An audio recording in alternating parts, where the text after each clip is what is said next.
Friends, welcome back to my channel. তো তোমরা কেমন আছো? আশা করছি ভালো আছো। আমিও ভীষণ ভালো আছি। আর থাম্বনেল দেখে তোমরা তো বুঝেই গেছো আজকে লোকনাথ পুজোর পুরো ফুল ব্লগ তোমাদের সাথে শেয়ার করব। এক হাতে ক্যামেরা আর এক হাত দিয়ে কাজ করলে যেভাবে হয় আর কি কাজটা, তার মধ্যে তো খুব পরিমাণে গরম পড়েছে। তো এদিকে দেখো আমি সমস্ত বাসন মেজে নিয়েছি। সত্যি বলতে আরও বসে মাজলে আরও চকচকে হতো। আর ওদিকে বাবার কাছে মেয়েকে রেখে এসেছি। এবার তার মধ্যেই ওকে সমস্ত কাজটা সারতে হচ্ছে, কারণ ওকেও মাঝে মাঝে ফিড করাতে হচ্ছে, ওকে খাওয়াতে হচ্ছে। তো এদিকে দেখো আমি বাসন টাসন মেজে চলে এসেছি। ও আর কিছুতেই থাকবে না, তো বাবা দিয়ে গেছে, ওকে কোলে নিয়েই ওই ফিড করাচ্ছিলাম। তো ফিড করিয়ে দেওয়ার পরে তো তাও একটু ঠাকুরের বাসন নিয়ে যে বসে খেলছিল। আমি তখন এই যে লোকনাথকে স্নানটা করিয়ে নিচ্ছিলাম। আর এদিকে দেখো সমস্ত বাসনগুলো নিয়ে চলে এসেছি। একা হাতে ক্যামেরা ধরে প্লাস বাচ্চা নিয়ে কাজ করা যে কতটা টাফ, যারা করো তারাই একমাত্র ফিল করতে পারবে। তো যাই হোক, তো কিছুক্ষণ চুপচাপ বসেই খেলা করছিল। তো এই যে তারপর হঠাৎ করে দেখি উঠে দাঁড়িয়ে আছে।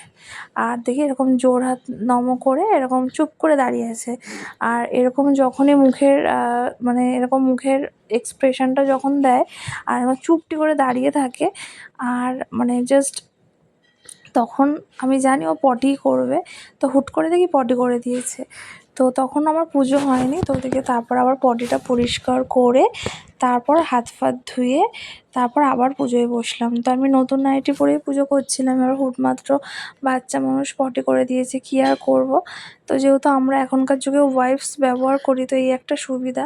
তো আর কি তারপর যাই হোক, পটি ফটি করার পরে একটু ঘ্যান ঘ্যান করছিলো, তারপর আবার ফিট করাতেও ঘুমিয়েই পড়লো।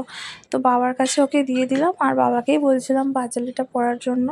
তো বাবা বললো ঠিক আছে আমি পড়ছি। তারপর আবার আমার কি মনে হলো, আমি ভাবলাম ঠিক আছে তুমি বরঞ্চ ওকে ধরো, আমি ঝপঝপ পরে ফেলতে পারবো। অ্যাকচুয়ালি আমরা দেখো সবসময় আমি পড়াই টড়াই, তো পড়ার একটা অভ্যাসটা রয়েছে। বাবার এই আর কি একটু হয়তো সময় লাগতো সেই জন্য। আর দেখো এদিকে আমরা এবছর ছোট করে পুজোটা করেছি।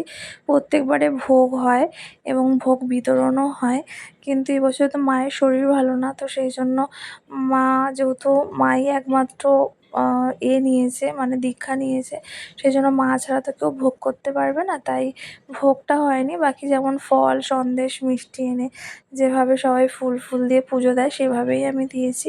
কেমন হয়েছে অবশ্যই তোমরা কমেন্ট করে বলো। একা হাতে ছোট বাচ্চা নিয়ে যেটুকু পেরেছি করেছি। আর এদিকে আমিও নিজে এখনও অবধি কিছু খাইনি, উপোস করেই রয়েছি।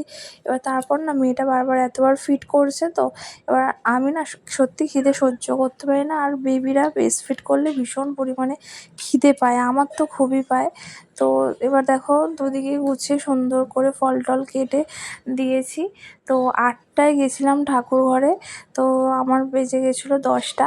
আর তার সাথে তো একটা কথা বলতে ভুলেই গেছি। তো আমি আগের দিনকে রাতের বেলা খাওয়া দাওয়া হয়ে যাওয়ার পর পুরো পুরো দোতলা ঘরটা পুরো ওপর নিচে সমস্ত ঝাড়ু মোছা করে রেখেছিলাম, বাট সেই ভিডিও ক্লিপটা নিতে পারিনি।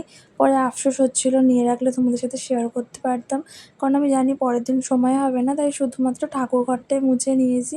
আর বাকি সব জায়গায় ঝাড়ু মেরে জল ঢেলে দিয়েছিলাম, কারণ কি একা হাতে ছোট বেবি নিয়ে তোমরা বুঝতে পারছো আমার সিচুয়েশানটা, যাদের বেবি আছে খুবই টাফ। তো আজকের ভিডিওটা এই পর্যন্ত, সবাইকে টাটা।